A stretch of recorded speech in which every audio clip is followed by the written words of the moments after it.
Me and my business partner Saptos are very excited to be here this evening with you guys. We're going to take you through some professional development tactics that you can use to craft and hone your pitch. We're going to go through several things, including getting 16 hours out of an 8-hour day. We're going to go through 5 key habits of effective networking, the 3 main categories of pitching. So we're going to go through 8 principles of an effective pitch that resonates. So in pitching, the number 1 quality you have to have is you have to be resilient. Now, what does resilience mean? When you pull a rubber band all the way, and then you let it go and it snaps right back. Resiliency is your ability to endure pain, heartbreak, disappointment, and the ability to snap right back. If you want to be a person who pitches business successfully, the first thing you need to know how to do is not let every rejection, disappointment, something that happens to you where someone steals your idea or they do something that's unsavory. Don't let that throw you off course. Always wake up ready with a new slate and say, this bad thing happened yesterday, last year, last month, last week, but today is a new day and a new chance for me to get it right. So the next section of this webinar, we're going to talk about lessons as an entrepreneur. And a lot of people, have come through 135th and we would do our training sessions. But, I would be asked, you seem so productive. How do you get 16 hours out of an 8-hour day? And so for me, I definitely started organizing my day in essentially 4 key tips in mind. The first one is do your brain work in the early morning. I know myself and my mind is fresh. I'm most alert between the hours of 5 a.m. and 9 a.m. Now you may be saying that's way too early for me. It's definitely, Shantae is not that morning person, but and that doesn't mean you won't be productive. It just means that, especially for the type of work that you would be doing, maybe as a publicist or writer, you need a period of time that's undisturbed by phone calls, a ton of emails, everything. And so from between 5 a.m. and 9 a.m., that's the brain work. That's when writing is done, planning your to-do lists, any kinds of, organizing your day, whether it's you're looking for all the emails you didn't follow up on the day before. That's the first thing in the morning. The second thing is start responding to all of your emails and get that all done before lunchtime. The reason being, and I typically say between 9 a.m. and 11 a.m. The reason being is that you want to have your email at the top of the recipient's inbox. If you're sending emails in the middle of the day, after lunch, all of that, you're getting buried among a million requests. The next thing is phone calls. I would limit a 2-hour window straight for phone calls. And that can be maybe in the midday, like between 11 a.m. and 2 p.m.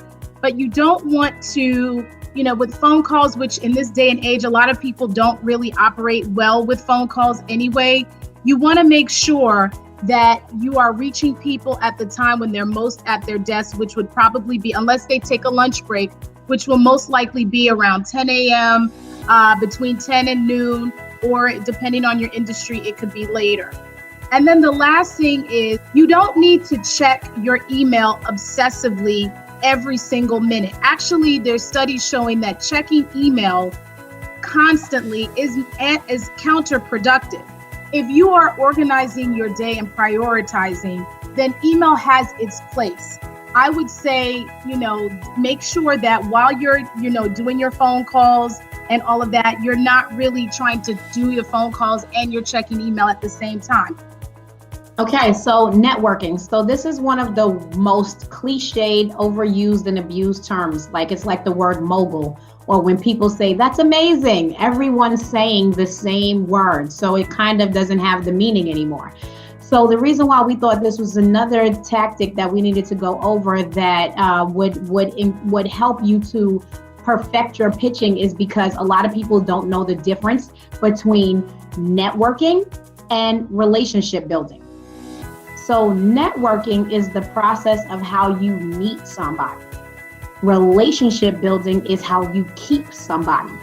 and how you eventually get them to trust you so they want to part with their money to buy whatever product or service it is that you're selling.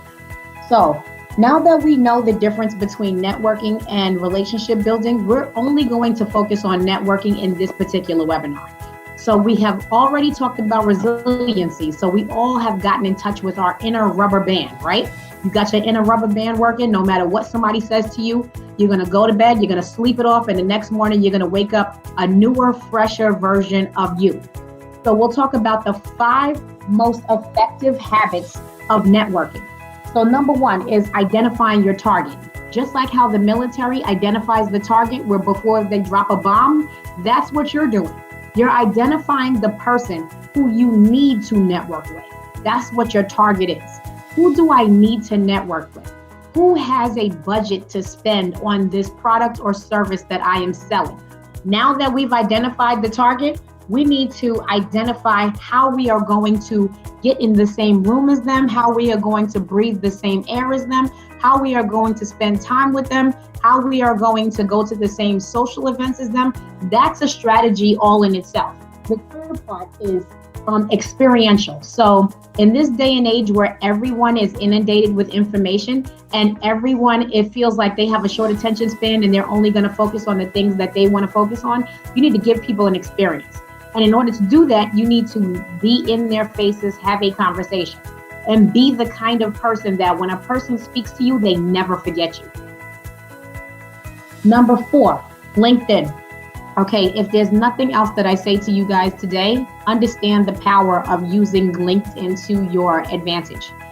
There are countless people that I have networked with and gotten business from who I didn't know at all. You can do a very specialized search on LinkedIn. And so I want you guys to remember, LinkedIn is a resource. It is a resource. It is a luxury that our generation has that previous generations did not have when they were pounding the pavement, meeting people, going door to door. The 5th one is, this is a no-no. I just want you guys to keep in mind. So the no-no is do not network, pitch business, or pitch your company in the DM box of any social media network. Not Instagram, not Twitter, whoever it is, do not send them a side note and say, I want to send you this t-shirt, candle, soap, conditioner, whatever it is. As soon as it ends up in a DM inbox, and that's the only way that I have heard from you, it automatically decreases the value of your pitch. So the next thing I'm going to go into is going straight into the 3 categories of pitching. So I'm going to talk about the pitching for investors. If you're anybody who registered for this webinar, obviously you are interested in pitching someone for something, right? So every day people ask me in my regular life, what is it that you do for a living? Are you a publicist? Are you a marketing person?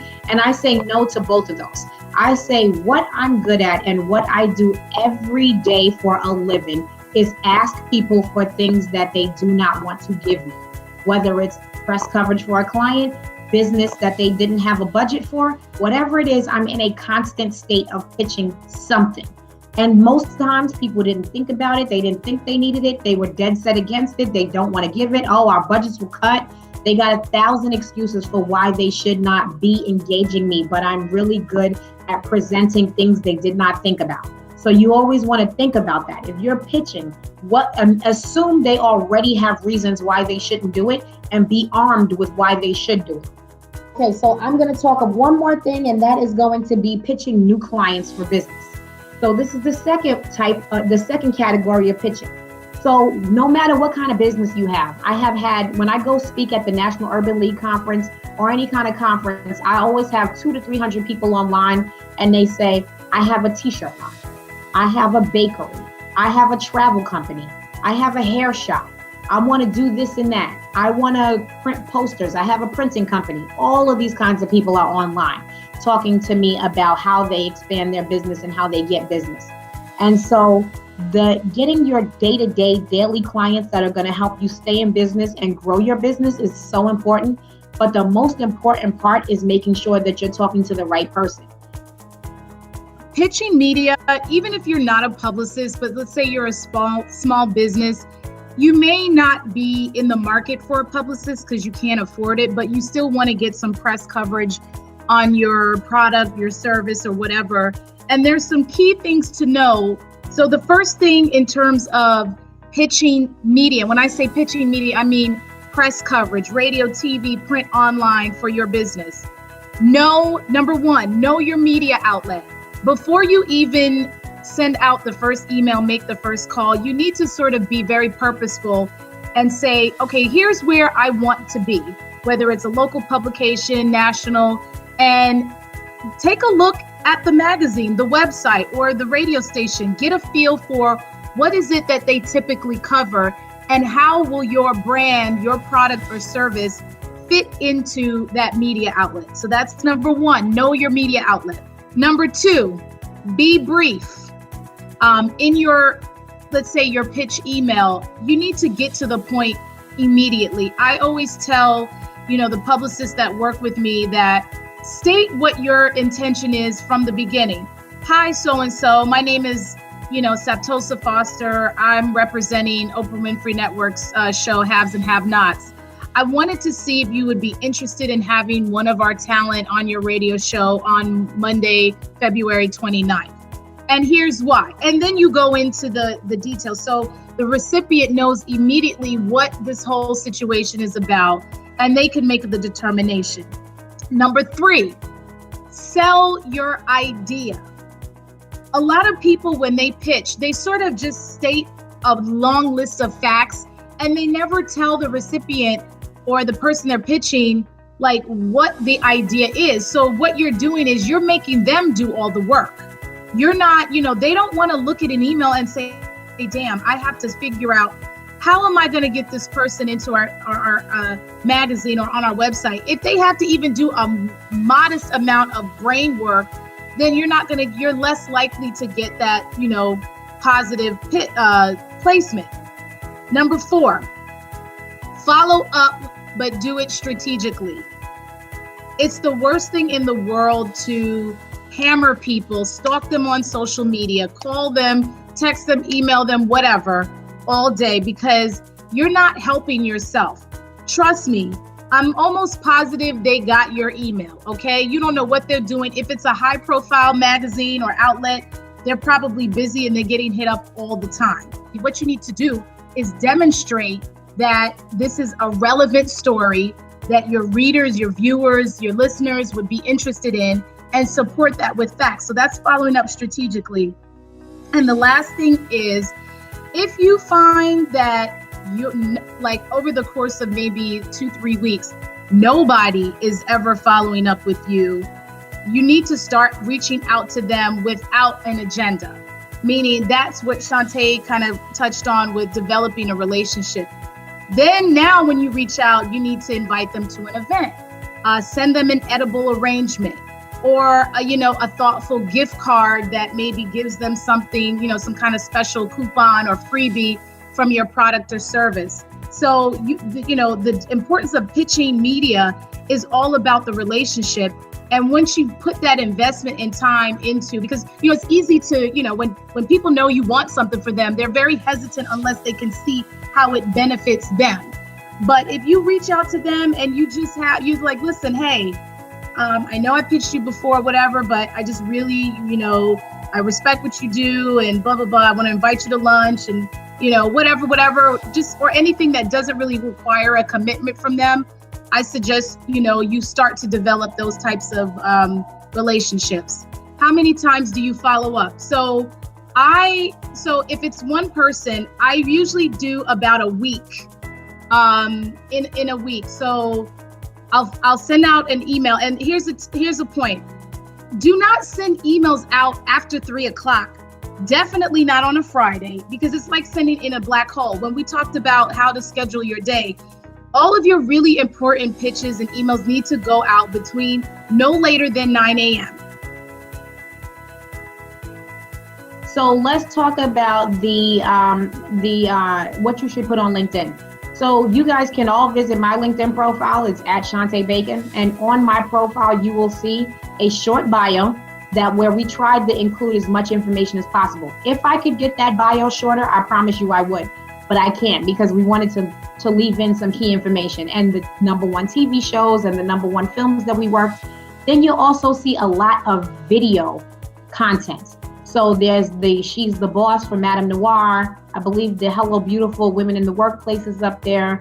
Different things that I've shot on camera for Network Journal 40 Under 40. All of those videos go up there because people need to see your personality and know what you're good at and what they would consider a conversation with you for. What titles/positions should you filter on LinkedIn when looking for media contacts? I love this question. This question is brilliant. It's Delicia. And what I usually do now, Saptosa may chime in with other things, but what I usually do is I'll just go in and for the titles, when you're pitching media, it depends on what kind of editor you want. Do you want the news editor? Do you want the entertainment editor? Do you want the pop culture, lifestyle? Like what part of the book are you looking to go into? Then you go for that person. Are you looking for the person who does their digital coverage, their digital entertainment editor, lifestyle, whatever it is? Make sure you are clear on who that is and go after that in social media.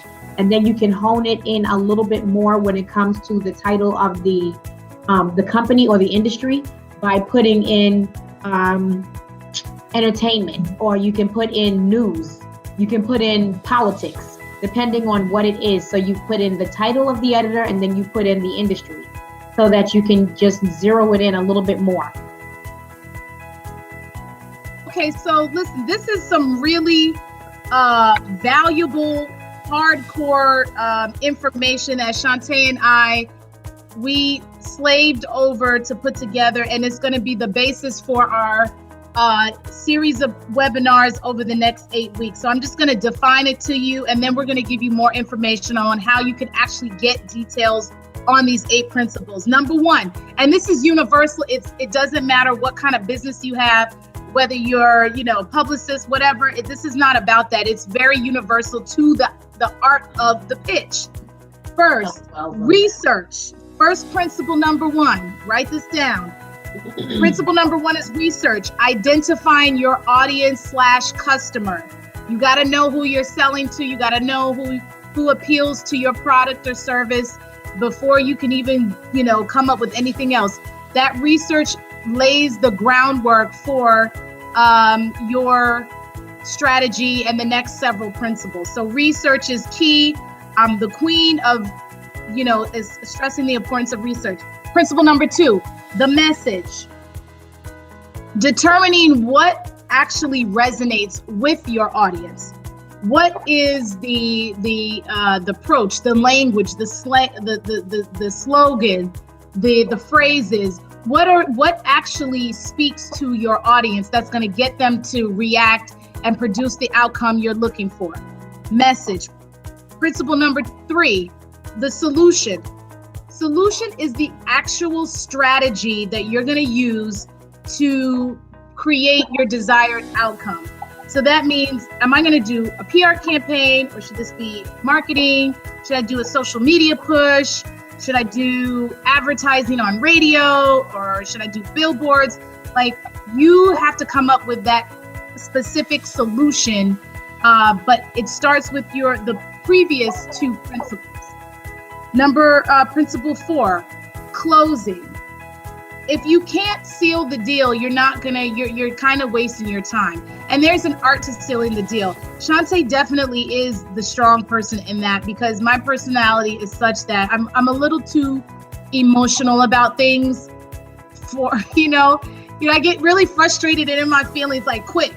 And so Shantae has a more graceful, unflinching kind of approach to, getting rejected and all of that. I start like cursing the day they were born and all of that, but she really is great at that. But you got to know how to seal the deal, and that takes an art. That takes an understanding of, all right, you got to know how, the right things to say. And she is very quick thinking. Like, I have to overthink things. She could say stuff that makes a lot of sense immediately. All right, the next one, crisis management. If you think that you can be in any kind of communication standpoint, whether you're a business owner or publicist, and that you don't know any tips for crisis management in this day and age, when you can be read for filth on Instagram, Twitter, whatever, you are out of your mind. You have to know how to handle things when your brand is negatively impacted by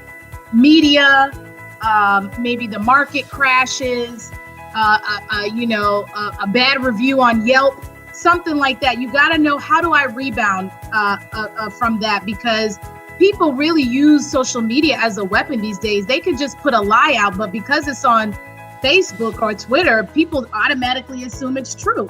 You got to know the tools to be able to counteract that and come out strong from that crisis. Principle number 6, timing. Timing is everything. We all know that, but when is the right time to approach somebody? Just like you guys had questions about the time to follow up and things like that. And even, seasonal. If you know that a certain industry has a down period at the top of the year, maybe that's the time to start to reach out to some of your prospective pitches, because they're in the planning phase. Timing is crucial. You also, it allows you to sort of, see how, to measure, the activity of your pitch, and to make sure that you're reaching out effectively and not being perceived as like a bugaboo or a nuisance. Principle number 7, tools. So tools are just basic. It's like, what are the things I need to create to sell my idea? Do I need to create a deck, a mock website? Do I need graphics, a one sheet, business cards, flyers? These are the products that you need to create to be able to sell your idea, but what are they? And then finally, the presentation. Now that we'll take you through all the different phases and principles. Now it's like showtime. What do you say?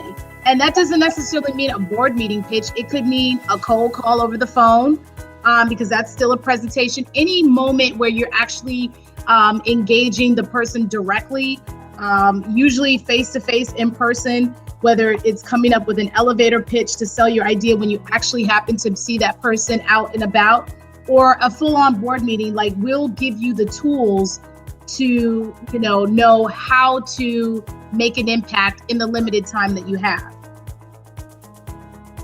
Here's what we need to know as entrepreneurs. Whether you have an idea or you're currently in the new phases of your business, you really need to invest in yourself.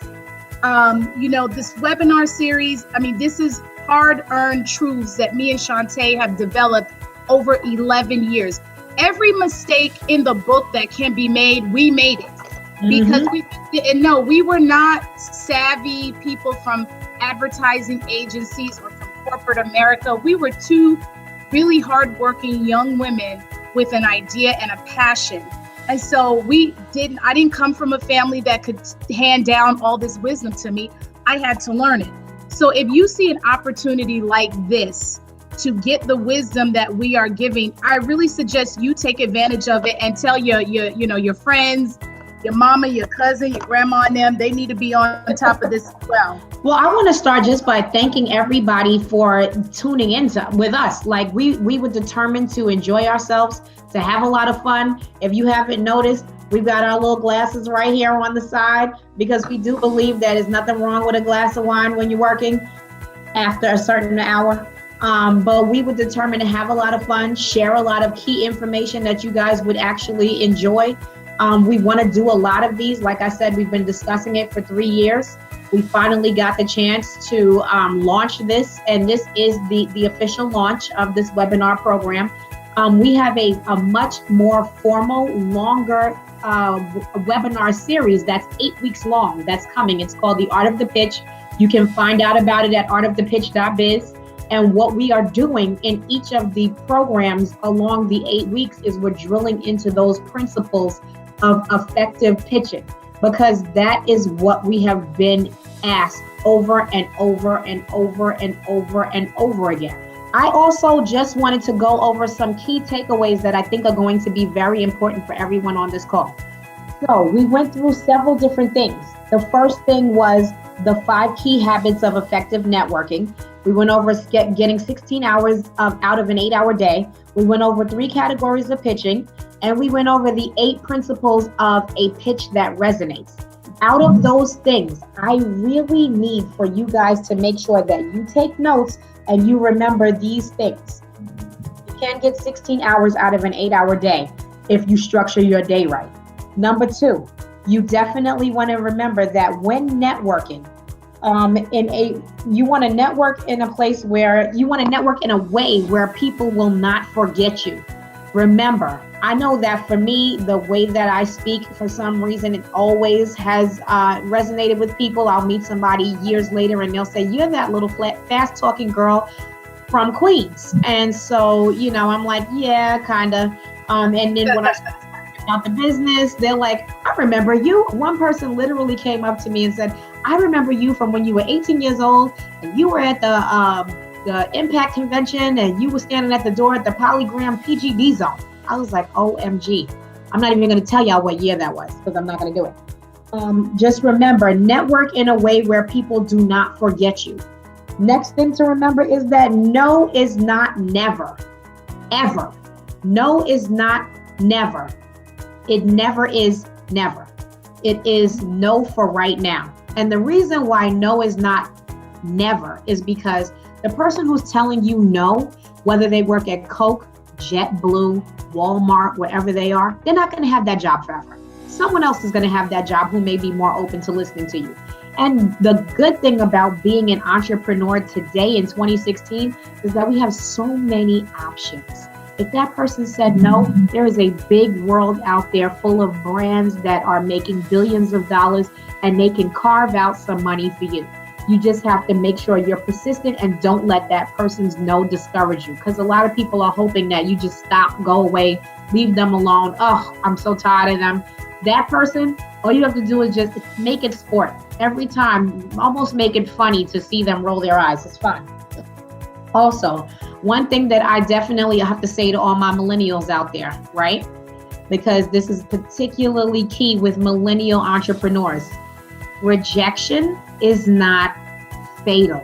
You will not die. You will not curl up, dry up. Nothing's going to happen if someone rejects your business idea or they turn you down or you lose the opportunity to get the business because they wanted to give it to someone else. Trust me, I have my PhD in rejection and I'm still here. Rejection is just a lesson learned. Make sure that you take a little nugget away from each time and that you will find a way to do it better the next time.